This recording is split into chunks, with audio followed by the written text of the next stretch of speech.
கர்த்தராகிய இயேசு கிறிஸ்து நாமத்தில் உங்கள் அனைவருக்கும் வாழ்த்துக்கள். இந்த நாளிலே ஆவியானவர் சொல்லுகிற ஒரு ஜீவனுள்ள வார்த்தை 1 ராஜாக்கள் 11:38.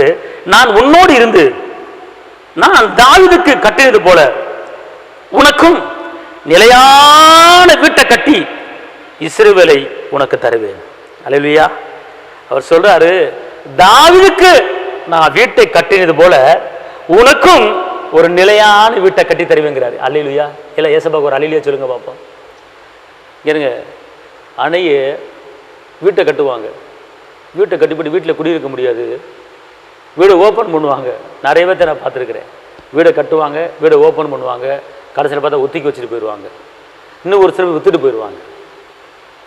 அல்லேலூயா. ஆனால் கர்த்தர் ஒரு வீட்டை கட்டி கொடுத்தாருன்னா விற்க விட மாட்டார், நீ அதில் குடியிருந்து சந்தோஷம் இருக்க வைப்பார். அது என்னன்னு கேட்டால் நிலையான வீடு, நிரந்தரமான வீடு, வித்துட்டு போகிற வீடு கிடையாது.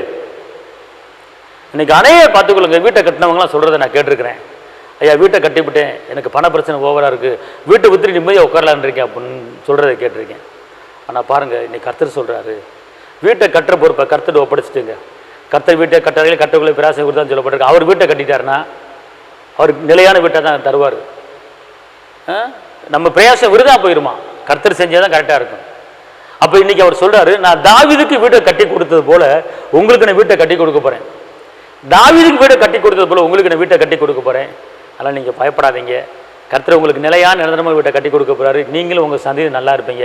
நான் உங்களுக்கு ஜெபிக்கிறேன். தகப்பனே இயேசு மகாராஜா, நன்றியோடு துதிக்கிறேன், ஸ்தோத்திரிக்கிறேன். நிலையான வீட்டை கட்டித் தருவேன். தாவீதுக்கு கட்டி கொடுத்தீங்க, அதே போல தேவ பிள்ளைகளா எங்களுக்கு நிலையான வீட்டை கட்டி கொடுத்து உங்கள் பிள்ளைங்க அநேக பேர் வாடகை வீட்டில் இருக்காங்க. தகப்பனே, ரட்சிக்கப்பட்டவங்க, துதிக்கிறவங்க, ஆராதிக்கிறவங்க, தசமா காணிக்க கொடுக்குறவங்க, ரட்சிக்கப்பட்ட பிள்ளைகள் அநேகர் வாடகை வீட்டில் இருக்காங்க. இன்னைக்கு ஏசப்பா உங்கள் பிள்ளைகளுக்கு ஒரு சொந்த வீடை கட்டி கொடுங்க தகப்பனே.